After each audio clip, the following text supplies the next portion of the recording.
موضوع الدرس في احکام الوضوء والتیمم سورۃ المائدہ تفسیر ابن کثیر. الحمد للہ رب العالمین والصلاة والسلام على اشرف الانبیاء وسید المرسلین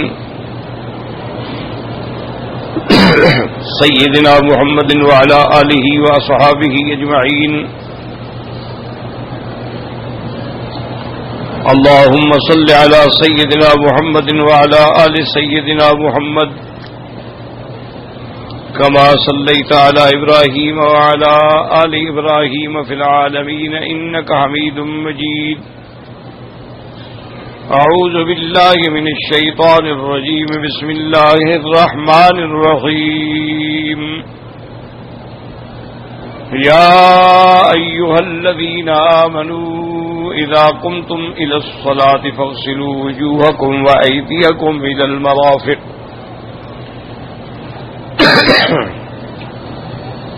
وامسحوا برؤوسكم وأرجلكم إلى الكعبين وإن كنتم جنبا فاطهروا وإن كنتم مرضى أو على سفر أو جاء أحد منكم من الغائط أو لامستم النساء فلم تجدوا ماء فتيمموا صعيدا طيبا فامسحوا بوجوهكم وأيديكم منه ما يريد الله ليجعل عليكم من حرج ولكن يريد ليطهركم وليتم نعمته عليكم لعلكم تشكرون. قال المؤلف والمفسر رحمه الله تعالى أدام النفع بعلومه وعلومكم في الدارين آمين إلى أن قال. وقال أبو داود حدثنا مسدد قال حدثنا اسماعیل قال حدثنا ایوب بن عبد الله بن ابی ملیکۃ عن عبد الله بن عباس رضی اللہ تعالی عنہما ان رسول اللہ صلی اللہ علیہ وسلم خرج من الخلاء فقدم الیہ طعام فقالوا الا نأتیک بوضوء فقال انما امرت بالوضوء اذا قمت الى الصلاة. وكذا رواه الترمذي رحمه الله تعالى عن احمد بن منيع والنسائي عن زياد بن ايوب عن اسماعيل وابن علي به. وقال الترمذي رحمه الله تعالى هذا حديث حسن. ابو فضل رحمۃ اللہ علیہ فرماتے ہیں کہ امام ابو داؤد نے اس سند کے ساتھ حضرت عبداللہ ابن عباس رضی اللہ تعالیٰ عنہ سے روایت کی ہے. حضور صلی اللہ علیہ وسلم خرج من الخلاء یعنی آپ انسانی تقاضۂ بشریت پورے کرنے کے لیے پیشاب وغیرہ فرمانے کے لیے تشریف لے گئے، واپس آئے. فقدم الیہ طعام تو کھانا پیش کیا گیا، کوئی لے آیا. فقالوا ولا ناتیک بوضوء تو صحابہ نے عرض کیا کہ حضور کیا ہم پانی لے آئیں تاکہ آپ وضو فرما لیں؟ تو آپ نے فرمایا کہ انما امرت بالوضوء اذا قمت الى الصلاة کہ اللہ نے ہمیں حکم دیا ہے وضو کا جب نماز پڑھنی ہو، کھانا کھانے کے لیے وضو ضروری نہیں ہوتا. تو اس لیے معنی یہ ہے کہ آدمی کھانا بغیر وضو کے بھی کھا سکتا ہے، صرف ہاتھ دھونا جو ہے وہ سنت ہے اور مستحب ہے، وگرنہ کھانے کے لیے وضو نہیں. اصل مسئلہ یہ تھا درس جو اختلافی ہے، اس کو کہتے ہیں وضو مما مست النار کہ اگر کوئی چیز آگ پہ پکی ہوئی ہے تو اس کے کھانے کے بعد وضو ہوگا. پہلے یہ حکم تھا، بعد میں یہ حکم ختم ہو گیا کہ بھئی اب آگ پہ پکی ہو یا فروٹ ہے یا پھل ہے یا کوئی چیز ہے تو آدمی کھا لے تو اس سے وضو میں کوئی فرق نہیں پڑتا، نہ اس کے لیے وضو ضروری ہوتا. مثلا ہم نے وضو کیا ہوا ہے اور کھانا آ گیا، ہم نے کھانا کھا لیا تو اب دوبارہ ہمیں وضو کرنے کی ضرورت نہیں ہے کیونکہ وہ پہلا وضو ہمارا موجود ہے. تو باقی ہاتھ دھونا جو ہوتا ہے وہ تو صرف استحباب کی حد تک ہے. تو بہرحال اب یہ ہے کہ اگر کوئی چیز پکی ہو اس کے کھانے سے وضو ضروری نہیں ہوتا ہے۔ ہاں صرف ایک قول ہے، یاد رکھیں، امام احمد ابن حنبل رحمۃ اللہ علیہ کا، وہ فرماتے ہیں کہ اگر کوئی آدمی گوشت اونٹ کا کھا لے تو اس کو دوبارہ وضو کرنا پڑے گا، یعنی اونٹ کے گوشت کھانے سے وہ فرماتے ہیں وضو کرنا ضروری ہے۔ اسی لیے رمضان المبارک میں آپ دیکھیں نا، یہ بیچارے بڑی سختی کرتے ہیں کہ کوئی سمبوسے اندر نہ لے، پتہ نہیں اونٹ کے گوشت کیوں، پھر لوگوں کا تو پھر وضو نہیں رہے گا نا ان کے قول کے مطابق، تو پھر ان کی نماز بھی نہیں ہوگی۔ تو یہ امام احمد ابن حنبل رحمۃ اللہ علیہ کا قول ہے۔ امام حنیفہ فرماتے ہیں کہ بالکل حدیث میں لفظ ہے وضو کا، لیکن اس سے مراد وضو لغوی ہے کہ اگر کوئی آدمی اونٹ کا گوشت کھاتا ہے تو اچھی طرح کلی کر لے، منہ صاف کر لے، کیونکہ ان لہو فیہ دسامۃ، اس میں چکناہٹ زیادہ ہوتی ہے۔ تو فرماتے ہیں کہ وضو سے مراد وضو لغوی ہے، وضو شرعی نہیں۔ لیکن امام صاحب فرماتے ہیں احمد ابن حنبل کے لفظ وضو آ گیا، بس وضو کریں، کیونکہ بہت سارے علماء کی یہ عادت مبارک ہوتی ہے کہ جو حدیث کا لفظ ظاہر آ جاتا ہے اسی پہ وہ عمل کرتے ہیں، اور بعض ائمہ فرماتے ہیں کہ اس کا مفہوم کیا ہے، اور پھر اور دیگر احادیث اس موضوع پہ کیا ہے، وہ سب کو سامنے رکھنے کے بعد فیصلہ فرماتے ہیں۔ تو اس جیسے کہ اب امام احمد حنبل رحمۃ اللہ علیہ فرماتے ہیں کہ بھئی جو آدمی نماز عمدن چھوڑ دے وہ کافر ہو گیا، کیونکہ وہ کہتے ہیں کہ حدیث مبارک کا ظاہر لفظ یہی ہے کہ من ترک الصلاۃ متعمدا فقد کفر، جس آدمی نے جان بوجھ کے نماز چھوڑ دی، کوئی بیماری نہیں، کوئی عذر نہیں، کوئی پاگل نہیں، کوئی نیند نہیں، لیکن آمدن نماز نہیں پڑھی تو وہ کافر ہو گیا۔ لیکن باقی ائمہ فرماتے ہیں لفظ کفر تو ہے لیکن مراد تشدید ہے، من یہ ہے کہ اس نے ایسا کام کیا ہے جو اس کو کفر تک لے جائے گا، یہ نہیں کہ جہاں لفظ کفر آ جائے ہم کافری بنا دیں۔ حالانکہ قرآن میں ہے کہ للہ علی الناس حج البیت من استطاع الیہ سبیلا ومن کفر، تو اب حج نہ کرنے سے تو کوئی نہیں کہتا کہ کافر ہو گیا۔ تو معنی یہ ہے کہ کبھی ایسا لفظ بولا جاتا ہے جو تشدید کے لیے ہو، سختی کے لیے ہو، دیکھو بھائی کفر والا کام کر رہے ہو، نماز چھوڑنا کافروں کا کام ہے۔ باقی ائمہ کے نزدیک تارک نماز جو ہے وہ فاسق ہے، وہ فاجر ہے، مرتکب کبیرہ ہے، گنہگار ہے۔ اور بعض ائمہ فرماتی انہ یحبس، جو نماز چھوڑتا ہے ایسے بندے کو قید میں ڈال دو، جب تک کہ وہ توبہ نہ کرے اس کو قید سے باہر ڈالنے دو، جب وہ توبہ کر لے اور صحیح معنوں میں توبہ کرے تو اب جیل سے نکالا جائے۔ بہرحال یہ ہے کہ اللہ سب ائمہ پہ کروڑوں رحمتیں فرمائے، کیونکہ سب اپنی بات تو کوئی بھی نہیں کہتا نا میرا بھائی، بات تو ساری حضور پاک کی ہے، فرمان رسول ہے، قول رسول ہے، فعل رسول ہے، عمل رسول ہے، لیکن اللہ نے سب کو اپنی فہم عطا فرمائی، سمجھ عطا فرمائی۔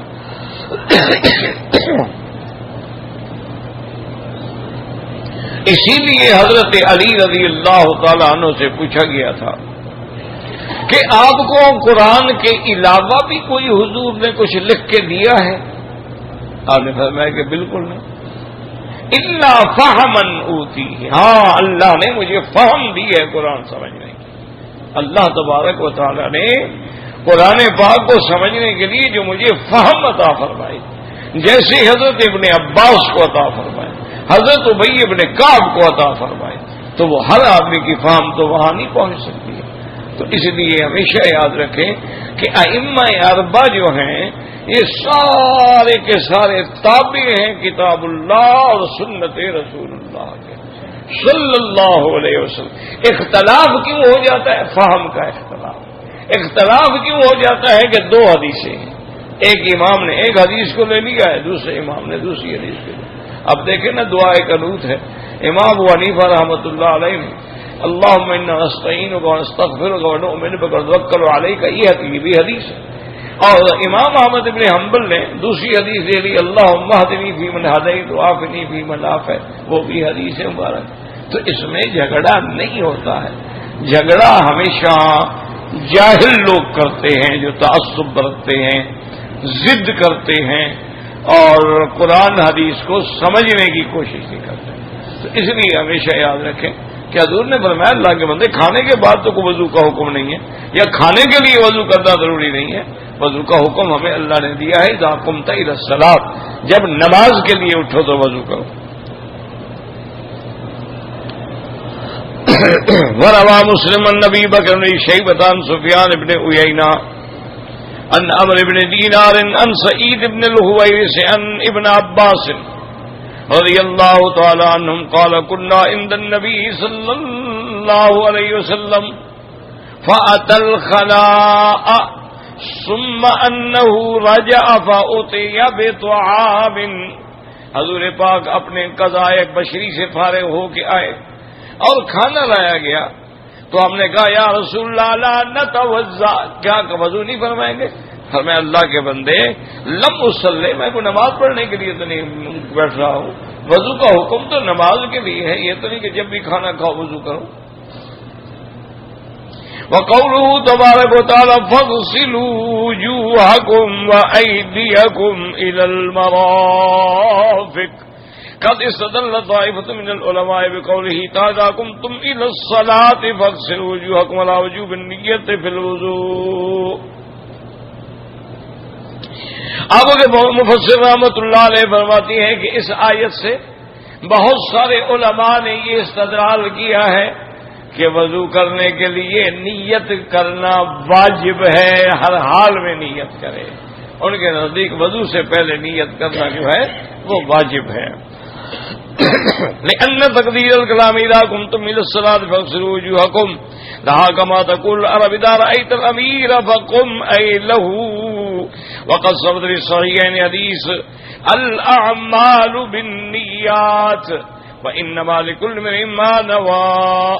اب مفسر رحمۃ اللہ علیہ فرماتے ہیں کہ اذا قمتم الى الصلاۃ فاغسلوا، تو اس سے بھی نیت کا مفہوم ہوتا ہے.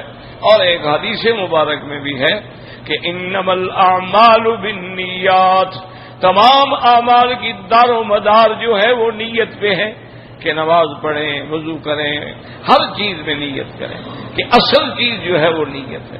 اور نیت کے معنی یاد رکھیں، یہ ضروری نہیں ہوتا کہ کہے کہ میں وضو کرتا ہوں نماز عصر کا، نیت ہے دل میں وضو کر رہا ہوں بس.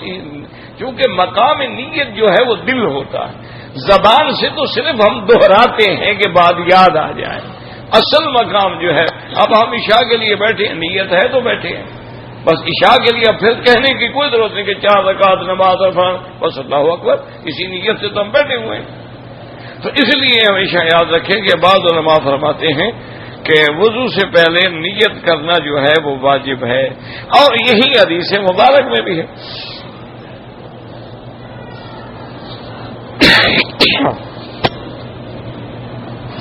وَيَسْتَحِبُّ قَبْلَ غَسْلِ الْوَجْهِ أَن يَذْكُرَ اسْمَ اللَّهِ تَعَالَىٰ عَلَىٰ وُضُوئِهِ.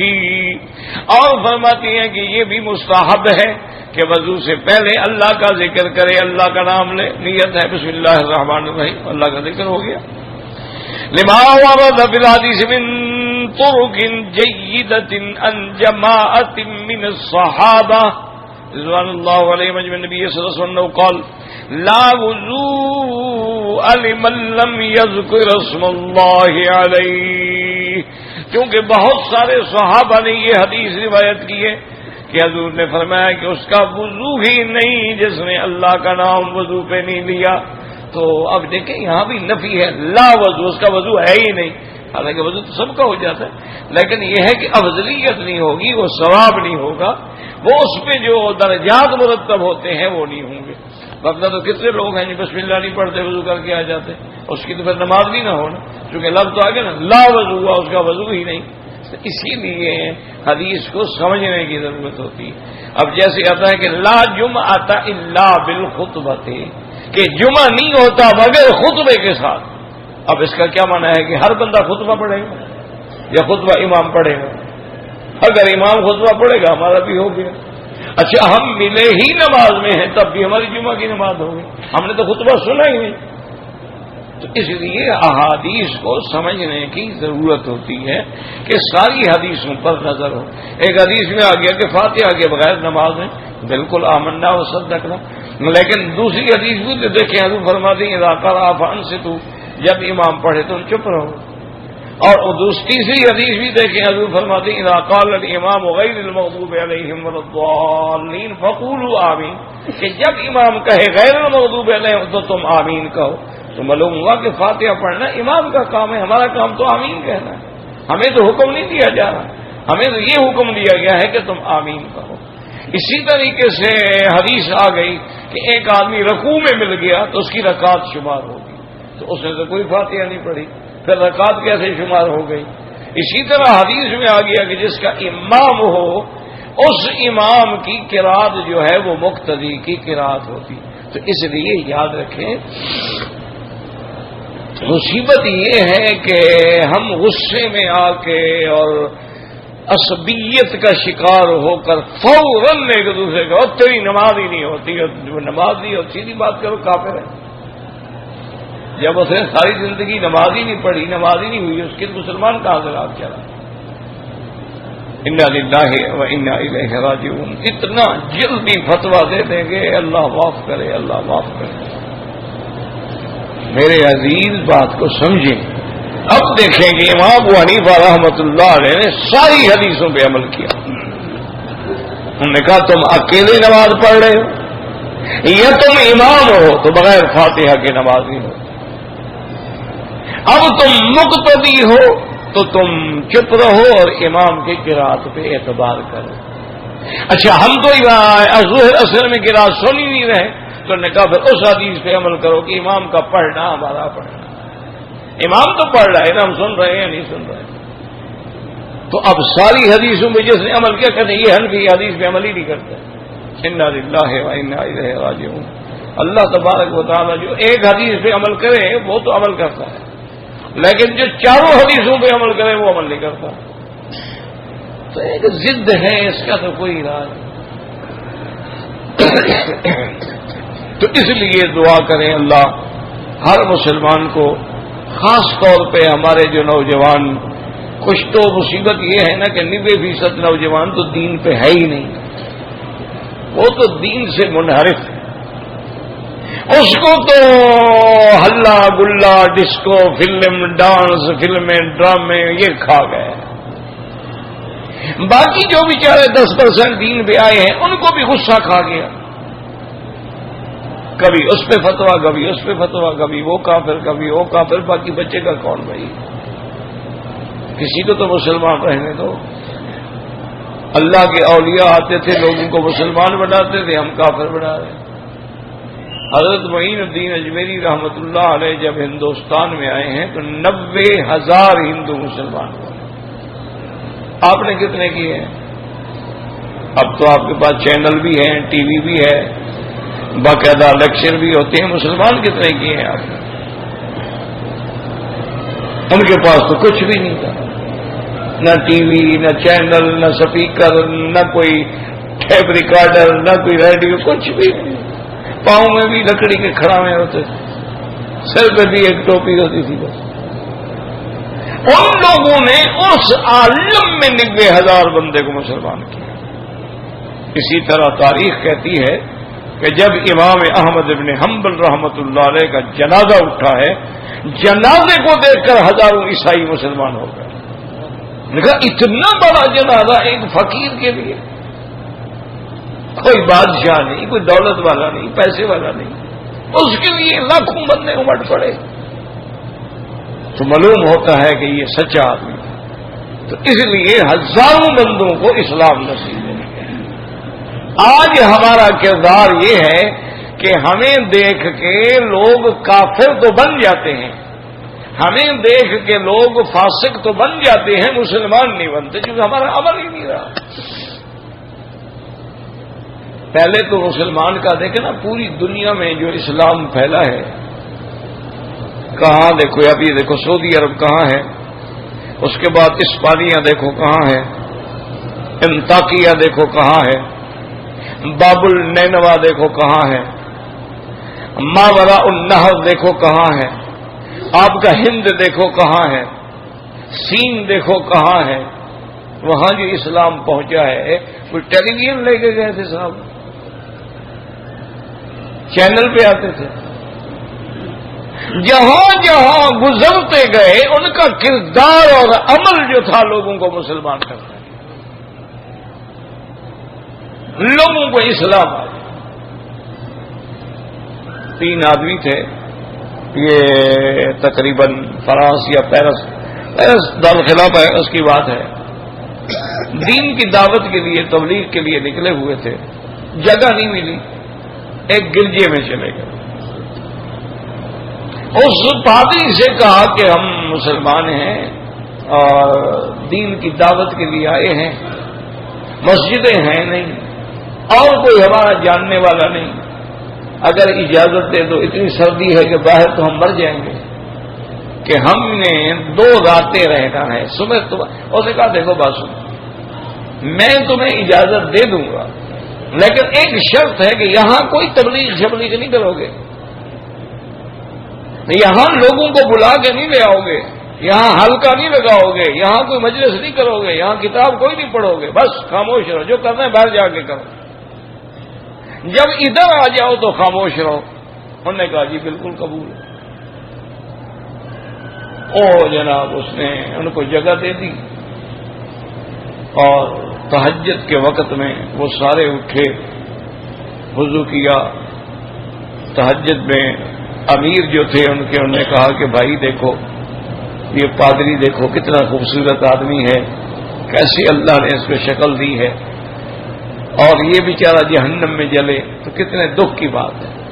اب ہم نے یہاں تقریر تو کرنی نہیں، نہ درس دینا ہے نہ کتاب پڑھنی ہے، ایسا کرو کہ تہجد پڑھ کے اللہ کے آگے رونا شروع کر دو، اللہ اس کو جہنم سے بچا لے. اب جناب وہ رو رہے ہیں اور دعائیں مانگ رہے ہیں. صبح کو خیال آیا پادری کا دیکھو تو صحیح کیا کرتے ہیں. وہ آیا دیکھا کہ بھائی نماز پڑھ رہے ہیں، نماز کے بعد بیٹھ گیا، پادری کا نام لیتے ہیں، نام تو آتا نہیں تھا ان کو پادری کہتے ہیں، وہ سمجھتا تھا آخر اتنا وہ بھی جانتا تھا. وہ کہہ رہے میرا بار بار نام لیتے ہیں، ان کو پتہ نہیں کیا ہو گیا. اس نے بعد میں اس کو جا کے ملا، اس نے کہا جی آپ ساری رات سے میرا نام لے رہے. انہوں نے کہا ہم آپ کی ہدایت کے لیے دعا کر رہے ہیں کہ اللہ تمہیں جہنم سے بچا دے، اللہ تمہیں صراط مستقیم دکھلا دے. ہمیں کہا اچھا ٹھیک ہے. 3 دن رہے، 3 دن کے بعد گئے، اجازت لی، کمرے کی چابی اس کو دی، شکریہ ادا کیا. اس نے کہا مولوی صاحب کہاں جا رہے پر مجھے کلمہ تو پڑھاؤ. میں نے 3 دن میں دیکھ لیا ہے کہ سچا دین ہے محمد مصطفیٰ کا دین. ان کا نمونہ جو تھا اس کے دل میں اتر گیا، ان کا نماز پڑھنا جو تھا دل میں اتر گیا، ان کی دیانت امانت جو تھی دل میں اتر گئی کہ وعدہ کیا تھا بالکل زبان نہیں کھولی اور میرے لیے دعا کرتے رہے. تو انہوں نے کہا جی مجھے کلمہ پڑھا دے اور میرے اسلام کو فی الحال آپ نے ظاہر نہیں کرنا اور نہ میں ظاہر کروں گا، لیکن انشاءاللہ اللہ کی شان یہ ہے کہ وہ سب سے بڑا اسلام کا مرکز ہے، اب وہی گر جائے. اسلامک سینٹر بن گیا، کام ہو رہا ہے، اسلام کا کام ہو رہا ہے. آدمی حیران ہو جاتا کہ جب ہم لوگ مسلمان تھے لوگ ہمیں دیکھ کے مسلمان ہو جاتے، ہماری بیٹیوں کو دیکھ کے لوگ مسلمان ہو جاتے تھے. ان کا پردہ، ان کی شرافت، ان کا شرم غیر محرم کے آگے نہیں آ رہی، نظر نہیں اٹھا رہی، ہر بات پردے سے ہو رہی ہے، کوئی ایسی بات نہیں ہے جو شریعت کے خلاف ہو. باپ کا احترام ہے، بھائی کا احترام ہے، ماں کا احترام ہے، والدین کے لیے بیٹے جان دے رہے ہیں. یہ چیزیں تھیں جو ان کو اسلام پہ لے آتی تھی. آج ہم نے اسلام چھوڑ دیا، آج ہمارے ماں باپ بھی دھکے کھاتے ہیں، اولادیں گالیاں دیتی ہیں. آج ہماری اولادیں بھی شرابیں پیتی ہیں اور جا کے ڈانس کرتی ہیں. آج ہماری اولادیں بھی یورپ جاتی ہیں تو 3 پیس سوٹ پہن کے جاتی ہیں، ان کے ہوٹلوں میں ٹھہرتی ہیں، خنزیر کھاتی ہیں، باقاعدہ شراب پیتی ہیں. تو پھر کسی اور کو اصلاح کیا ہوگی جناب؟ کسی دوسرے کی ہدایت کا ذریعہ آپ کیا بنیں گے؟ تو اس لیے ہمیشہ یاد رکھیں کہ اسلام ایک ایسا جامع معنی کامل مذہب ہے کہ اس کے صرف وضو کرنے پہ علماء نے کتابیں لکھی ہے، اور آج کی جدید میڈیکل سائنس جو ہے وہ اس بات کو تسلیم کرتی ہے کہ وضو کرنے سے کتنی آدمی بیماریوں سے بچ جاتا ہے۔ یہ میں کل پڑھ رہا تھا، یہاں کا ایک بہت بڑا ڈاکٹر ہے، اس بیچارے کو وائرس نے پکڑ لیا اور جس کا علاج ہی کوئی نہیں دنیا میں، تو وہ کہتا ہے کہ بس مجھے خیال آیا کہ میں جو ہے نا بس زمزم پر یقین کروں۔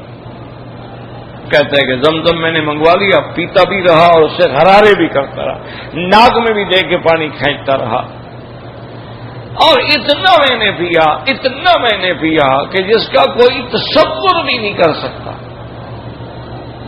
اچھا، اس وائرس میں اللہ معاف کرے بعد میں اسہال شروع ہو جاتے ہیں، موشن لگ جاتے ہیں، اور وہ پھر رکتے نہیں۔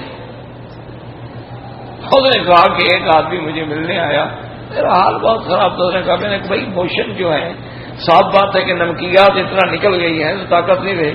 خود نے کہا اس کا تو بڑا معمولی سا علاج ہے۔ میں نے کہا کون سا معمولی سا علاج ہے؟ ساری دنیا عاجز آ گئی ہے، ان کے پاس اس کا دوا ہی کوئی نہیں۔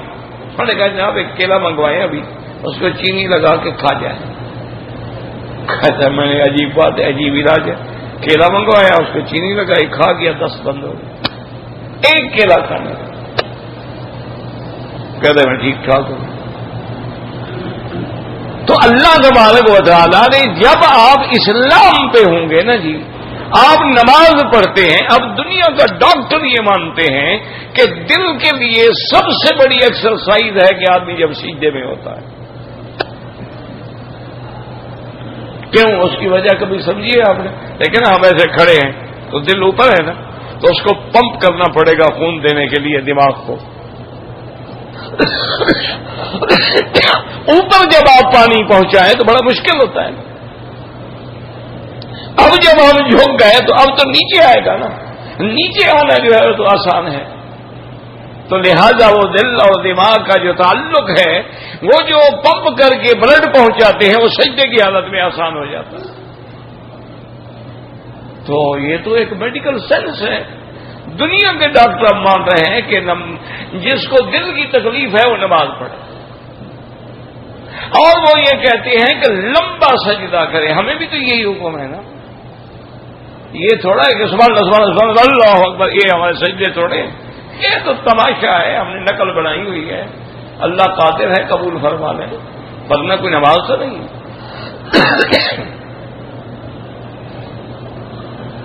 صحابہ کا سجدہ یہ ہوتا تھا، آپ یقین فرمائیں کہ جتنی دیر میں آپ سورت بقرہ پڑھ لیں وہ سجدہ کرتے تھے۔ نفلی نماز میں، فرضی نماز ہو تو زیادہ وقت نہ لگاؤ، کیونکہ پیچھے بیمار بھی ہیں، بچے بھی ہیں، بوڑھے بھی ہیں، ضعیف بھی ہیں، کمزور بھی ہیں، من اما منکم فلیخفف۔ لیکن جب اکیلے نماز، اب حضور جو تہجد پڑھتے تھے میرے مدنی سرکار رحمت دو جہاں صلی اللہ علیہ وسلم، تو تہجد میں آپ سورت البقرہ، سورت آل عمران، سورت النساء، سورت المائدہ، سورت الانعام، 8 پارے تہجد میں پڑھ دیے۔ آپ نے کبھی ایسی تہجد پڑھی ہے؟ آپ تو جناب مسئلہ پوچھے ہوئے مولوی صاحبان سے، 3 دفعہ کل پڑھ دو، اللہ اکبر اللہ اکبر۔ اور اس سے نہ پڑھا کرو، خدا سے تو فراڈ نہ کرو نا، مولوی سے فراڈ کرو، مولوی مکی سے فراڈ کرو، خدا سے تو نہ کرو۔ کس کو دھوکہ دے رہے ہو؟ وہ تو بکل شیء علیم ہے، وہ تو تیری نیتوں کو بھی جانتا ہے کہ تو عمرے پہ آیا ہے دکھانے کے لیے آیا ہے، وہ تو تیری نیتوں کو بھی جانتا ہے کہ لوگ کہیں جناب 2 لاکھ کا پیکج لیا تھا اس نے، 5 اسٹار ہوٹل میں ٹھہرا ہے۔ عمرے کا 5 اسٹار سے کیا تعلق ہے؟ میرے محبوب تو عمرے پہ آتے تھے تو اونٹ پہ سوار ہو کے آتے تھے، کبھی آپ اونٹ پہ سوار ہوئے؟ وہ ذرا عشق تو دکھاؤ نا مجھے۔ عاشق رسول اللہ وہی انگوٹھے چومنے سے عاشق ہو جاتا ہے، جھنڈیاں لگانے سے عاشق ہو جاتا ہے؟ آؤ عشق پورا کرو، کبھی اونٹ میں سفر کرو، مدینے منورہ کا جاؤ اونٹ پر،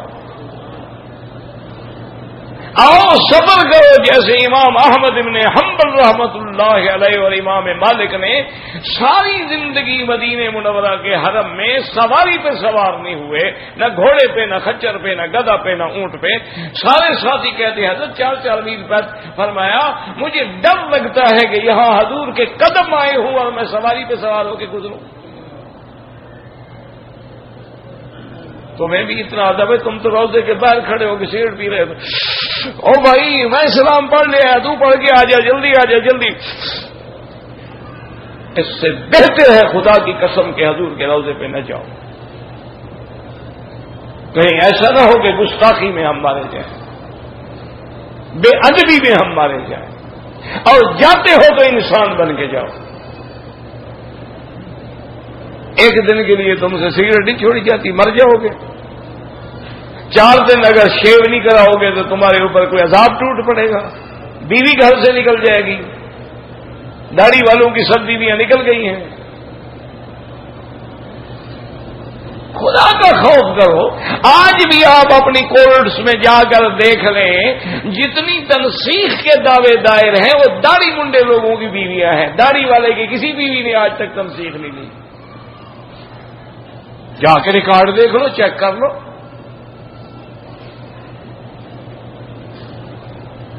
خدا کے بندو، اللہ کے لیے نیت صحیح کرو، توبہ کرو، اخلاص کرو، 2 رکعت تہجد پڑھو، لیکن تہجد کی طرح پڑھو، سجدہ کرو سجدے کی طرح کرو، کم از کم تمہاری 21 دفعہ کم سے کم سبحان ربی الاعلی، اور پتہ ہو کہ میں کیا کہہ رہا ہوں۔ پاک ہے تیری ذات جو سب سے بلند برتر ہے، یا اللہ تیری بلندی کی انتہا نہیں اور میری ذلت و پستی کی انتہا نہیں۔ یا اللہ تو نے میرا سب سے اشرف وجود جو ہے وہ چہرہ ہے، اور میں نے وہی چہرہ مٹی میں ڈالا ہوا ہے، تیرے آگے مہربانی کر رحم فرما دے۔ اسی لیے حدیث میں آتا ہے کہ سب سے زیادہ بندہ اللہ کے قریب ہوتا ہے جب سجدہ کرتا ہے، اس لیے سجدے میں جو دعا کی جاتی ہے وہ قبول ہوتی ہے۔ حضور ہمیشہ نفل میں یا مقلب القلوب ثبت قلبی علی دینک، اللہم انی اسألک العفو والعافیہ، رب اعنی علی ذکرک وشکرک وحسن عبادتک، یعنی جو بھی دعائیں تمہیں یاد ہیں اس طرح خدا کے لیے 2 رکعت تو پڑھ کے دیکھو۔ قرآن پڑھتے ہو، اللہ مبارک کرے، 1 صفحہ تو روزانہ ترجمے سے پڑھ لیا کرو، اور 1 صفحہ ترجمے سے کم از کم 10 دفعہ پڑھو، پھر تمہیں سمجھ آئے گا۔ تمہیں تو اردو سمجھ نہیں آتی، عربی کیا سمجھو گے؟ لوگوں کو تو آج تک علامہ اقبال اور غالب کے شعر بھی سمجھ نہیں آئے، تو قرآن سمجھنا تو پھر قرآن والوں کے دروازے پہ جانا پڑے گا، اس کے علاوہ تو کوئی حل نہیں ہے۔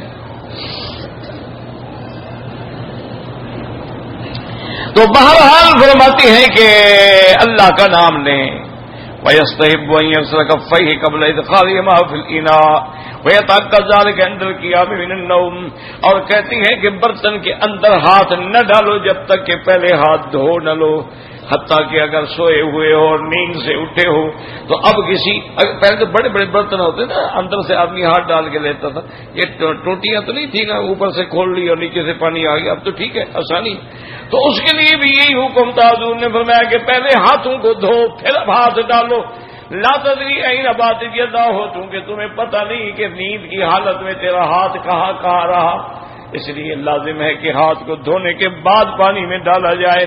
وَيَتَأَكَّدُ لِمَا ثَبَتَ فِي الصَّحِيحَيْنِ عن ابي هريره رضي الله تعالى عنه ان رسول الله صلى الله عليه وسلم قال اذا استيقظ احدكم من نومه فلا يدخل يده في الاناء قبل ان يغسلها 3 فإن أحدكم لا يدري أين باتت يده۔ حضرت ابی ہریرہ سے روایت ہے صحیحین میں، یعنی امام بخاری اور امام مسلم نے اپنی کتابوں میں یہ روایت نقل فرمائی ہے کہ میرے مدنی سرکار صلی اللہ علیہ وسلم نے فرمایا، جب تمہارا آدمی کوئی بھی آدمی نیند سے اٹھے اگر وضو کرنا چاہتا ہے تو پانی میں ہاتھ نہ ڈالے جب تک کہ پانی کو ہاتھوں کو دھو نہ ڈالے 3 دفعہ، کیونکہ اس کو پتہ نہیں کہ نیند میں اس کا ہاتھ جو ہے کہاں کہاں پھرا ہے.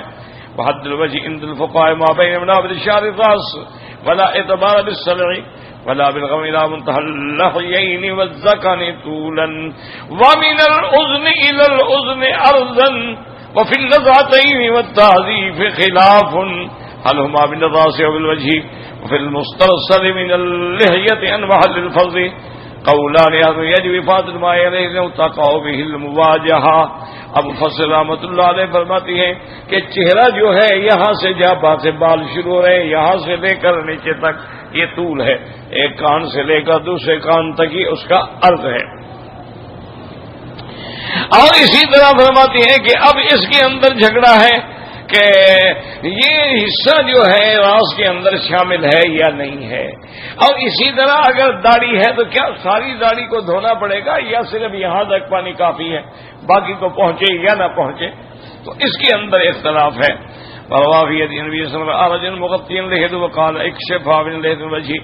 ایک آدمی کو حضور نے دیکھا کہ اس نے داڑھی کو لپیٹا ہوا تھا کپڑے، اپنے کھولو خدا کے بندے، داڑھی منہ سے تعلق رکھتی ہے، تو جب چہرے کا دھونا ضروری ہے تو پھر داڑھی کا دھونا بھی ضروری ہے. وقال مجاہد من الوجہ کہ داڑھی جو ہے چہرے کا حصہ ہے. الا تسمع الى قول العرب في الغلام اذا نبتت لحيته تلا وجهه کہ محاورات عرب میں بھی کہتے ہیں کہ جب لڑکے کے بال داڑھی کے نکلنے شروع ہوں تو مانا وہ بالغ ہو گیا.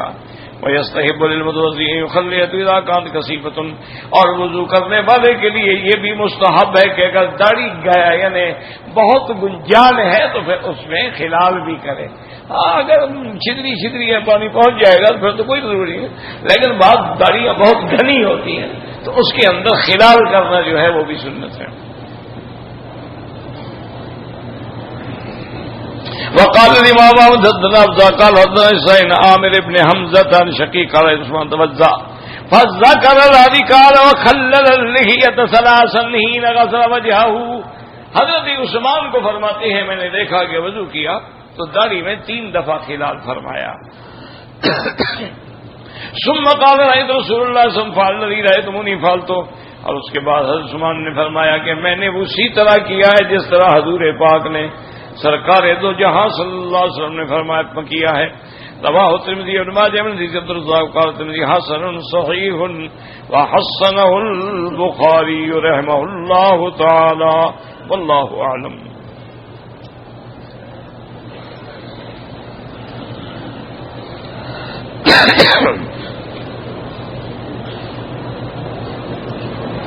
بھائی ایک تو وضاحت سے لکھا تھا نا، پڑھا بھی نہیں جاتا.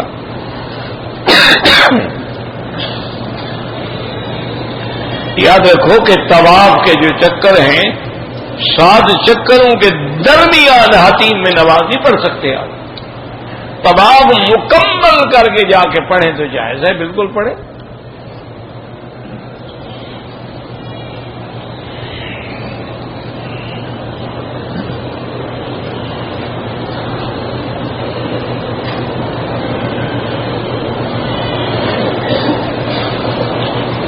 آپ کی بیوی نے عمرے کی نیت کی ہوئی ہے اور ان کو منسز آ گئے یعنی حیض آ گیا.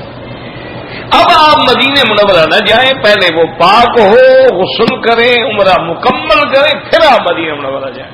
چاہے آپ کو مدینہ منورہ میں 1 دن بھی نصیب ہے لیکن اس کو عمرہ تو مکمل کرنے دو نا، اس نے تو عمرہ ہی نہیں کیا ہے.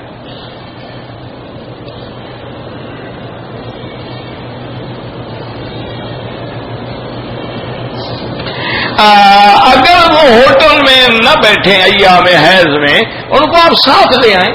حرم کے باہر جو میدان ہے عورتیں بیٹھی ہیں وہاں بٹھا دیں، بیٹھی رہے.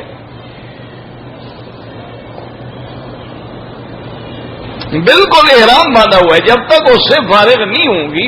اسی طرح پھر آپ کو مدینے میں بھی اس کو احرام میں رہنا ہوگا. بڑی پابندی کریں گے، لمبا مسئلہ ہو جائے گا، آپ کے لیے مشکل ہو جائے گا. بھائی کشف کا معنی یہ ہوتا ہے کہ اللہ تبارک و تعالی کبھی اپنے اولیاء پر کوئی پوشیدہ بات ظاہر کر دیتے ہیں، اس کو کشف ہے. جیسے بہت سارے ایسے اولیاء اللہ اور علماء بھی گزرے ہیں کہ جن کو کشف قبور سے خاص تعلق تھا، یعنی وہ کشف ہو جاتی تھی کہ قبر کا کیا حال ہے، عذاب ہو رہا ہے یا نہیں ہو رہا ہے. تو ایسے واقعات بھی موجود ہیں. تو اگر نبی پر ایسی بات ہو تو وہ معجزہ ہوگا. یاد رکھو، اللہ کے نبی پہ کوئی غیب کھول دیا جائے، جیسے حضور پاک قبروں پہ گزرے، آپ نے فرمایا انہما یعذبان وما یعذبان فی کبیر، کہ ان دو قبر والوں پر عذاب ہو رہا ہے. اور یہ بھی واضح ہو گیا کہ ایک پر عذاب اس لیے ہو رہا ہے یہ چغل خور تھا، اور دوسرے پر عذاب اس لیے ہو رہا ہے کہ یہ پیشاب کے قطروں سے بچنے کی کوشش نہیں کرتا تھا. قطرے آ گئے تو آ گئے، پرواہ نہیں کی. تو نبی کے لیے معجزہ ہو، اور ولی کے لیے جو ہے وہ کشف و کرامت ہوتی ہے کہ اللہ نے اس پہ کوئی چیز جو ہے وہ کھول دی، واضح کر دی. اور یاد رکھیں کہ کشف ہو جانا جو ہے کوئی ولایت کی دلالت نہیں ہے. یعنی یہ ضروری نہیں ہے کہ کشف ولی کو ہی ہوتا ہے، کسی کو بھی ہو سکتا ہے. یہ تو ایک محنت کرنے سے بھی ہو جاتا ہے، بعض جوگیوں کو بھی ہو جاتا ہے. ان لوگوں کے وہ بھی تو بڑے بڑے محنتیں کرتے ہیں نا، چلے کاٹتے ہیں. تو یہ کشف ہو جانا ولایت کی نشانی ہے، اتباع محمد مصطفیٰ. بس ایک بات یاد رکھیں کہ صحیح معنی میں اللہ کا ولی کون ہے؟ جو حضور کا غلام ہے، حضور کے حکم پہ نقش قدم پہ چلنے والا. کشف ہو نہ ہو کوئی بڑی بات نہیں. بلکہ ہمارے کے استاد تھے، وہ کہتے تھے مکی صاحب کشف تو مرغے کو بھی ہو جاتی ہے، اذان دیتا ہے صبح، اس کو بھی ٹائم کا پتہ چل جاتا ہے، اس پر بھی تو وقت کھل جاتا ہے. اور کہے تو کوئی بڑی بات تو نہ ہوئی.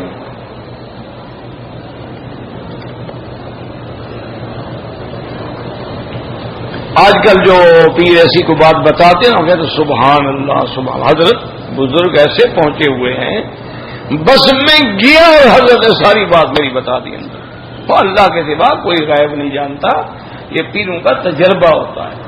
جیسے ڈاکٹر مریض دیکھتے دیکھتے اتنا ایکسپرٹ ہو جاتا ہے، مریض سامنے آئے وہ بتا دیتا ہے اس کو کیا بیماری، تو وہ کوئی ولی نہیں ہوتا، اس کا تجربہ ہوتا. یہ پیروں کے بعد جو روز آدمی آتے ہیں ان کو بھی تجربہ ہو جاتا ہے. تو تجربے کی بنا پہ کبھی سچ ہو گیا کبھی جھوٹ ہو گیا. ایک پیر صاحب تھے، اس نے تو سائنٹیفک طریقے پہ اپنی پیری چلائی تھی. اس نے یہ ہے کہ جس کمرے میں حضرت کا قیام تھا نا جی، مجلس بنی ہوئی تھی اور گاؤں تکیے لگے ہوئے تھے اور وہاں حضرت جناب مراقبے میں ہر وقت بیٹھے ہوتے تھے. تو اس کمرے کے 4 دروازے، ایک تو ہر دروازے کے باہر حضرت کی جوتے رکھے ہوئے ہوتے تھے کہ جہاں سے حضرت نکلے پھر ادھر نہ جانا پڑے جوتے کے لیے، یا انتظار نہ کرنی پڑے. وہ ان کے مرید تو کہتے تھے کہ جی حضرت اتنا ٹائم بھی اللہ کے ذکر سے نہیں غافل رہنا چاہتے نا کہ جوتے کے فکر میں لگ جائیں. ٹھیک ہے بھی ہوگا.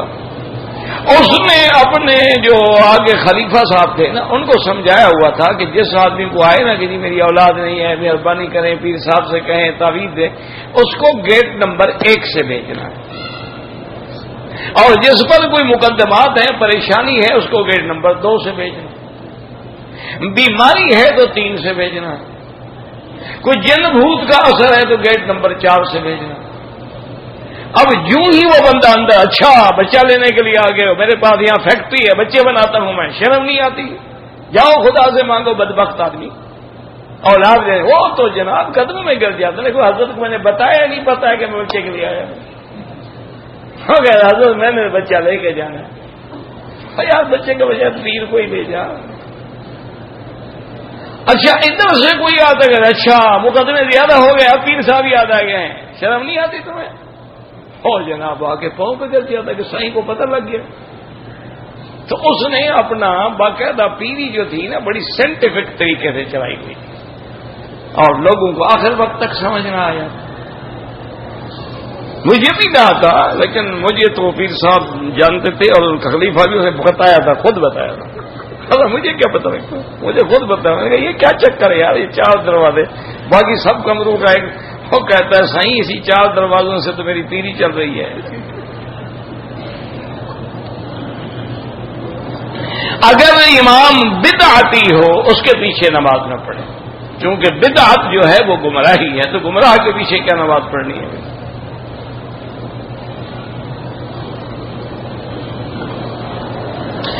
نماز پڑھتے ہوئے رکوع کے وقت نظر جو ہے پاؤں پہ ہو اور سجدے کے وقت ناک کی طرف نظر ہو.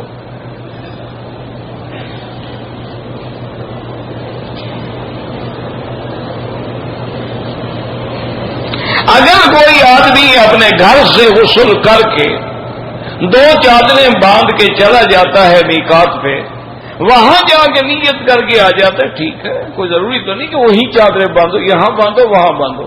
احرام تو شروع ہوگا جب نیت کرو گے، چادریں باندھنے سے احرام نہیں شروع ہو جاتا.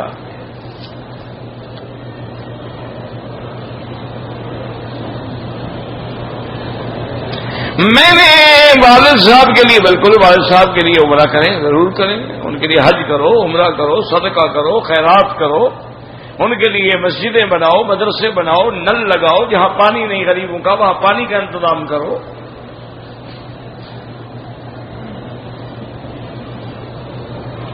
مسجد نبوی میں ایک امام فرماتے ہیں کہ 4 علماء کی اقتداء کریں. ٹھیک ہے، بالکل جی، میں کہتا ہوں نا کہ 4 برحق ہیں، لیکن 4 کی اقتداء کرو گے کیسے، یہ بھی تو مجھے ذرا سمجھاؤ نا. یعنی جو کام آسان لگے گا کہ اگر نماز پڑھتے پڑھتے وضو نکل آیا تو آپ شافی بن گئے، اور اگر جناب کسی کو ہاتھ لگے وضو ٹوٹ گیا، اب آپ حنفی بن گئے، جی وضو ٹوٹ گیا. تو کیسے بنو گے؟ 4 دروازے ہیں، آنا تو ایک ہی دروازے سے پڑے گا نا. اللہ نے عقل بھی دیا ہے یا نہیں دیا ہے؟ ایک ہی دروازہ. ویسے 4 دروازے حرم کی طرف آ رہے ہیں، 4 ائمہ برحق ہیں، 4 مذاہب جو ہیں یہ راستے ہیں حضور پاک کی طرف آنے کے، لیکن چلیں گے تو ایک پر ہیں. یہ تو نہیں کہ فجر کے لیے اس دروازے سے آؤ، ظہر کے لیے اس سے آؤ، عصر کے لیے اس سے آؤ، ورنہ نماز نہیں ہوگی. یہ کوئی بات ہے؟ اللہ ہدایت دے، بس پتہ نہیں کیا ہو گیا ہے لوگوں کو.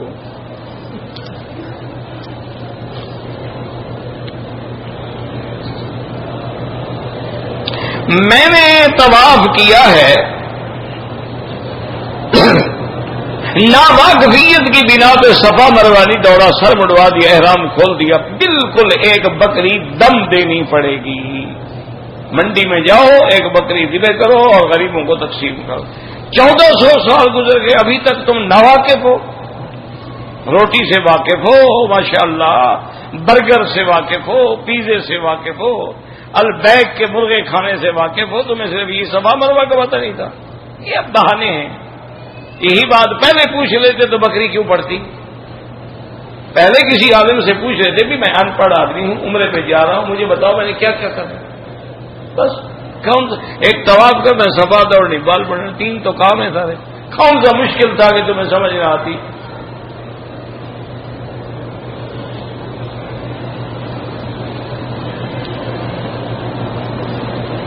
ایک حائضہ عورت نے مدینے سے احرام کی نیت نہیں کی، بغیر احرام کے آ گئی، اس پہ دم پڑ جائے گی. وہ نیت کر سکتی تھی، آ کے ہوٹل میں بیٹھی رہتی، جب پاک ہوتی غسل کر کے عمرہ کر لیتی. اب بھی آسان حل یہ ہے کہ دوبارہ مدینہ شریف جا کے عمرہ کر لو، وہ سستا رہے گا. 40-50 ریال میں آپ پہنچ جائیں گے. بکری تو 400 ریال میں ملے گی آپ کو. وہ آسان ہے. مسجد عائشہ سے عمرہ کرو گے تو یہ میقات نہیں ہے، یہ ہل ہے، دم تمہیں دینی پڑے گی.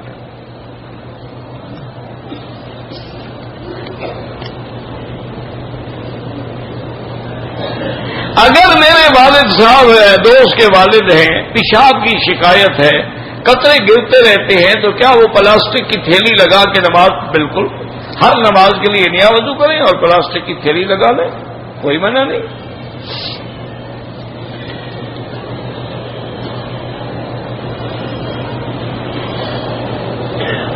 کہتے تھے کہ 9 ذی الحجہ سے لے کر 13 تک جو ہر نماز کے بعد تکبیرات پڑھی جاتی، اللہ اکبر اللہ اکبر اللہ اکبر اللہ اکبر لا الہ الا اللہ اللہ اکبر اللہ اکبر، زور سے پڑھ لی ہے۔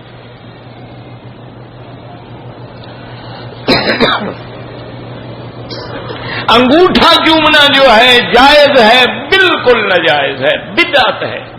کہتے ہیں آدم سے ثابت ہے، تو تم آدم کی شریعت پہ ہو یا حضور محمد مصطفیٰ کی شریعت پہ ہو؟ آدم کی شریعت میں تو بہن سے نکاح جائز تھا، آپ کرو گے؟ عجیب لوگ ہیں، پاگل آدمی ہیں۔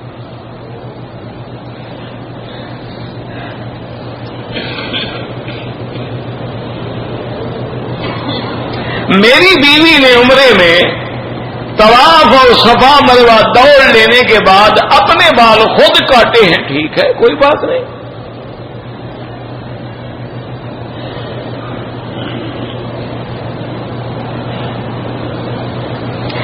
میرے کمرے میں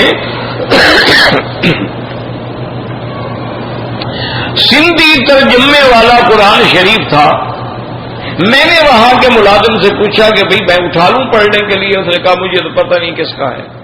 تو بہرحال دیکھ لو، اگر اس پہ لکھا ہوا ہے وقف مسجد الحرام تو پھر تو لے جانا منع ہے، اور نہیں لکھا ہوا تو لے جاؤ، پڑھو، فائدہ اٹھاؤ۔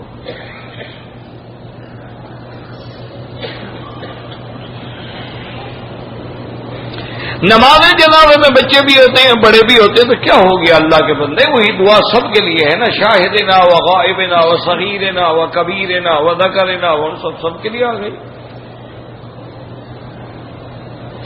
عمرے کے طواف میں عورت اپنا چہرہ کھلا رکھے، اگر مرد نہ ہوں، مرد ہوں تو کپڑا آگے لٹکا لے۔ تمام انبیاء اپنے قبروں میں زندہ ہوتے ہیں، بحث کرنے کی ضرورت نہیں۔ اللہ فرماتے ہیں شہید زندہ ہے، ہمارا ایمان ہے بس۔ تو جب شہید زندہ ہے تو نبی کا درجہ تو کروڑ درجے شہید سے زیادہ ہوتا ہے۔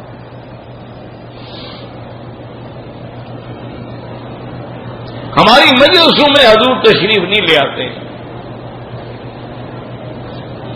عام مردہ جو ہے مرنے کے بعد جو لوگ قبر پہ آتے ہیں پہچان لیتے ہیں، ہاں پہچان لیتا ہے۔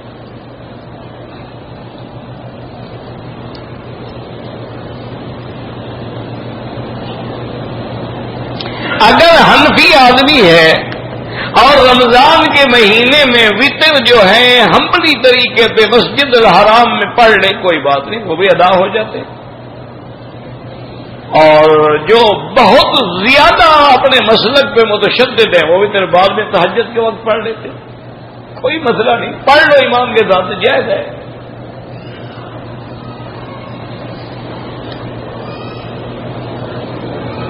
عام حالات میں جو مسجد عائشہ سے عمرہ کر بالکل ہو جاتا ہے، عورتوں کے لیے مخصوص ہوتا تو حضور حدیث میں فرما دیتے کہ صرف تیرے لیے ہے۔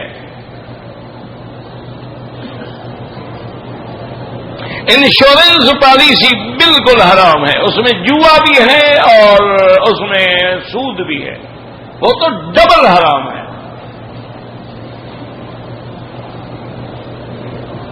ہمارا دوست جبیل میں ناحق قید ہے، اس کو کہیں حسبنا اللہ و نعم الوکیل، زیادہ سے زیادہ پڑھے، اللہ پاک رہائی عطا فرمائے گا۔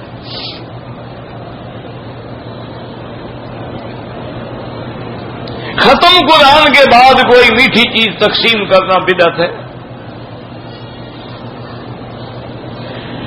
ایک عورت نے بغیر وضو کے طواف کر دیا، علاج یہ ہے کہ اب طواف کر کے وضو کر کے دوبارہ اس طواف کو دہرائے کہ یا اللہ جو غلطی ہو گئی میں لوٹا رہی ہوں۔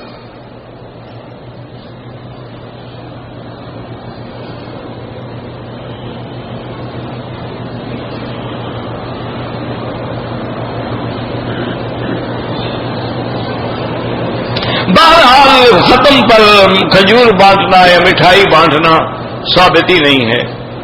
پولیو جو ہے وہ دوائی ہے، اس کا استعمال میں تو نہیں سمجھتا بھی کیوں حرام ہے۔ جو مولوی حرام کہتے ہوں ان کا کام ہے نا کہ دلیل دیں، ہم تو اس کو حرام نہیں کہتے۔ یعنی کل کو اولادیں لنگڑی ہو جائیں وہ قبول ہے آپ کو، اللہ ہدایت دے بس، انا للہ و انا الیہ راجعون۔ کہتے ہیں جی کافروں کے ملک میں نہیں استعمال ہوتا، وہاں پولیو کا مریض ہی کوئی نہیں رہا تو وہ کیوں استعمال کریں؟ وہ تو کنٹرول کر گئے ہیں. کنٹرول تو ہمارے پاس نہیں ہے. اللہ کے بندے جہاں بیماری ہی نہیں ہے تو پاگل ہو گئے, خواہ خواہ لوگوں کو پلاتے پھریں.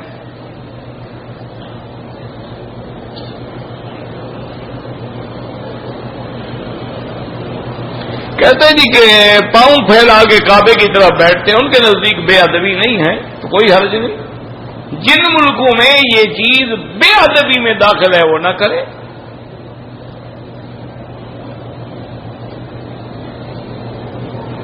دونوں ہاتھوں کی انگلیوں کو چومنا حضور کے نام پر خالص بدعت ہے. اگر یہ سنت ہوتی تو حضرت بلال چومتے, ابو بکر, عمر, عثمان و علی, حسن, حسین چومتے. تمہیں صرف آدم علیہ السلام کا حوالہ ملا ہے اور وہ بھی جھوٹا, نہ کسی حدیث میں ہے, نہ سیاہ میں ہے, نہ کسی روایت میں ہے.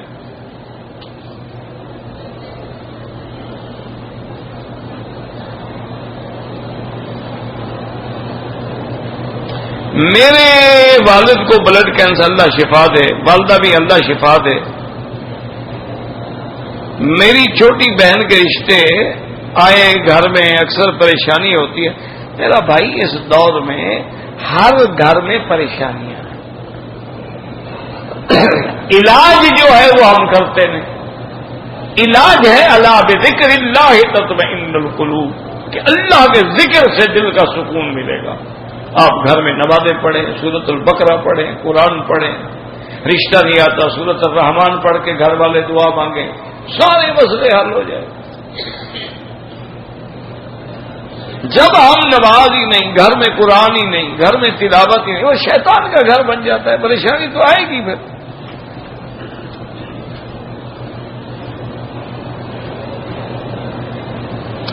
بہت سارے لوگ جو ہیں ممبئی میں مسلمان ناحق پکڑے جاتے ہیں. اللہ اور مظلوموں پہ رحم کرے, اللہ مسلمانوں کی مدد فرمائے, اور اللہ پاک ان کو تمام شرور سے, حوادث سے, فتنوں سے محفوظ فرمائے.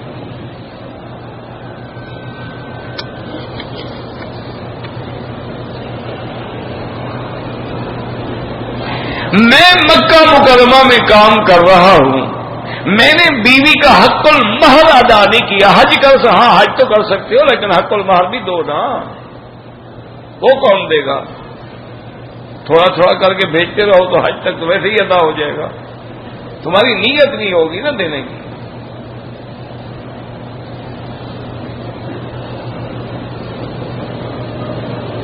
میری نانی ہے, میں نے دودھ پیا ہے, اس کو زکات نہیں دے سکتے. ہو یار, اس کو ویسے پیسے دے دیا کرو, زکات نکال کے. یعنی اللہ کے ساتھ بھی دھوکھا, نانی کے ساتھ بھی دھوکھا.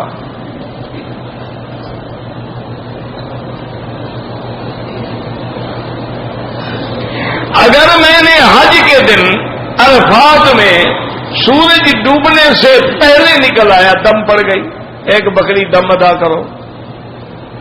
حج کے دوران میں نے طواف افاضہ نہیں کیا, طواف کیا, حج ہی نہیں ہوا. بیوی بھی حلال نہیں ہوگی جب تک طواف نہ کرو. توبہ کرو, طواف کرو اور دم ادا کرو.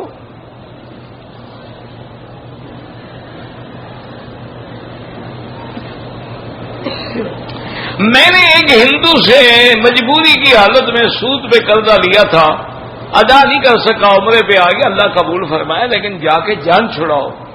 سود تو لعنت ہے, جب تک پھنسے رہو گے, عذاب میں رہو گے, بڑھتا رہے گا.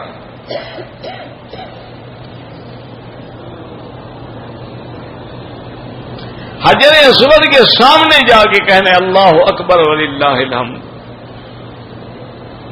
اگر ہاتھ لگ جائے تو بوسہ دیں, نہ لگے تو بوسہ نہ دیں. کسی روایت میں نہیں کہ غلاف کعبہ پکڑ کر انگلی سے لکھو.